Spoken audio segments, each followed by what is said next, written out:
Hey guys, it's Marcus Bowers, and I'm back here this week with SBT post number 3.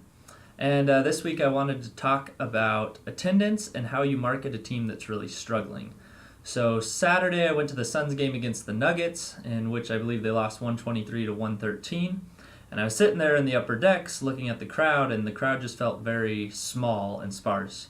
And as you know, the Suns have really been struggling this year, so I'm sure it's difficult for fans to come out. Now, the announced attendance was around 16,000 for the game, but I would estimate it was in reality probably between 12 to 14,000 people that were actually there. So it got me curious, and I went to look up the Suns' attendance numbers for this year. And this year the Suns are averaging 16,581 people per game, which ranks 23rd in the NBA out of 30 teams. Now, the real problem is this number is down almost 700 from last year on average, in which they averaged 17,283 people per game. And in 2016, the year before, they averaged up in the 17,000s again at 17,100. So the Suns are definitely losing fans this year and not drawing as many people out. It doesn't help that they've also lost 10 of their last 11 games, including a 48-point blowout to the Spurs, which brings the question of how do you market a team that's struggling this much? So what I think the Suns need to do is focus on their young group of players, their young core of players. I believe they're the youngest team in the NBA. They need to focus on that product on the court, not necessarily the winning, but the product, in that they have this young, exciting group. Going into the game, the only two players I've really heard anything about are Devin Booker and Josh Jackson, and those are kind of the two core guys they're looking to build on. But the rest of the team, I really hadn't heard of many of the players, didn't know anything about.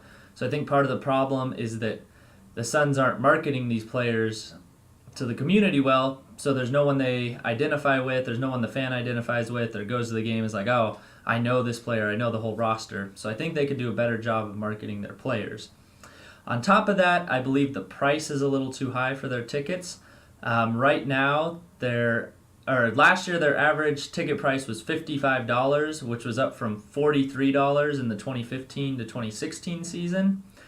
And this year, the numbers haven't come out with what their average ticket price is, but in doing some research and looking things up, it's still up in the $50 range, which seems very high for a team that's struggling. So I think the Suns could maybe reset their pricing scale and draw more fans out that way by offering discounted tickets, cheaper tickets for better seats, which could then build some excitement and bring some fans out. They could also, on top of this, maybe do some more ticket promotionals with the 50th season. Now, I didn't realize it was the 50th season until I got there and saw the posters and everything and the decal in the middle of the court. I think they could do a better job marketing their 50th season to fans and reach out to the community and build some excitement that way.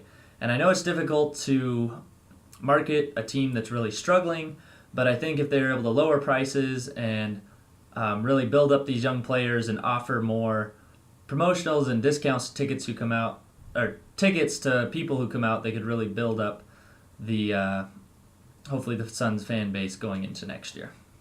That's all I have for you, and we'll see you next week for SBT 4.